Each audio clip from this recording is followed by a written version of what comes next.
Opa, bom dia, boa tarde, boa noite, não importa a hora que você está vendo esse vídeo. Eu sou o Delfos e estou muito feliz que você tenha se juntado a mim nesse propósito. Hoje nós vamos ler Mateus capítulo 9.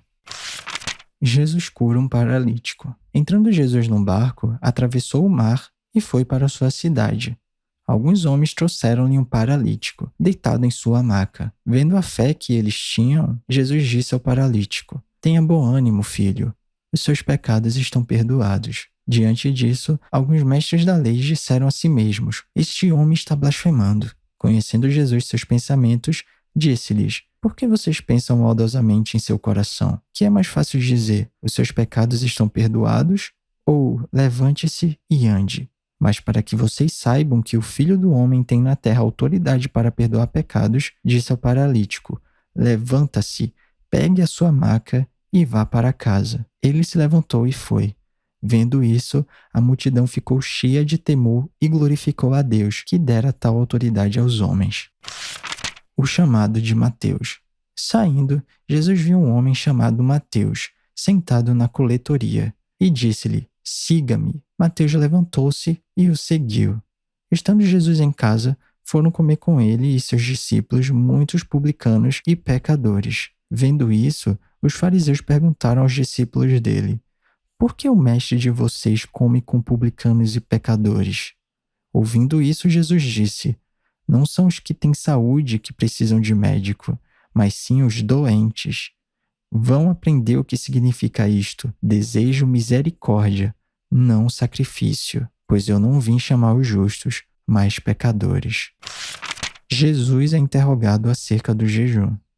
Então os discípulos de João vieram e perguntaram-lhe: Por que nós e os fariseus jejuamos, mas os teus discípulos não? Jesus respondeu: Como podem os convidados do noivo ficar de luto enquanto o noivo está com eles? Virão dias quando o noivo lhes será tirado, então jejuarão. Ninguém põe remendo de pano novo em roupa velha, pois o remendo forçará a roupa, tornando pior o rasgo. Nem se põe vinho novo em vasilha de couro velha. Se o fizer, a vasilha arrebentará, o vinho se derramará e a vasilha se estragará. Ao contrário, põe-se vinho novo em vasilha de couro nova, e ambos se conservam. O poder de Jesus sobre a doença e a morte. Falava ele ainda quando um dos dirigentes da sinagoga chegou, ajoelhou-se diante dele e disse: Minha filha acaba de morrer. Vem e impõe a tua mão sobre ela, e ela viverá.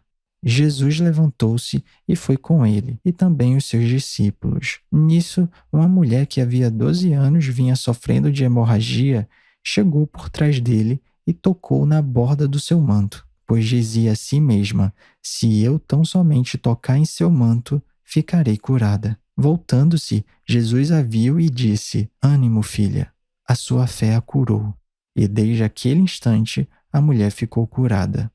Quando ele chegou à casa do dirigente da sinagoga e viu os flautistas e a multidão agitada, disse: Saiam, a menina não está morta, mas dorme. Todos começaram a rir dele. Depois que a multidão se afastou, ele entrou e tomou a menina pela mão, e ela se levantou. A notícia deste acontecimento espalhou-se por toda aquela região. A cura de 2 cegos e de um mudo. Saindo Jesus dali, 2 cegos os seguiram, clamando: Filho de Davi, tem misericórdia de nós. Entrando ele em casa, os cegos se aproximaram e ele lhes perguntou: Vocês creem que eu sou capaz de fazer isso? Eles responderam: Sim, Senhor. E ele, tocando nos olhos deles, disse: Que seja feito segundo a fé que vocês têm. E a visão deles foi restaurada. Então Jesus os advertiu severamente: Cuidem para que ninguém saiba disso. Eles, porém, saíram e espalharam a notícia por toda aquela região. Enquanto eles se retiravam, foi levado a Jesus um homem endemoniado que não podia falar. Quando o demônio foi expulso, o mudo começou a falar. A multidão ficou admirada e disse: Nunca se viu nada parecido em Israel. Mas os fariseus diziam: É pelo príncipe dos demônios que ele expulsa demônios. Poucos são os trabalhadores.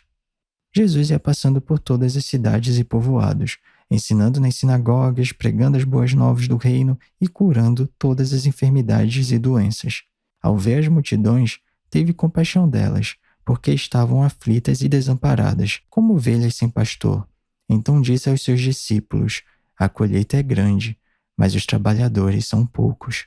Peçam, pois, ao Senhor da colheita que envie trabalhadores para a sua colheita.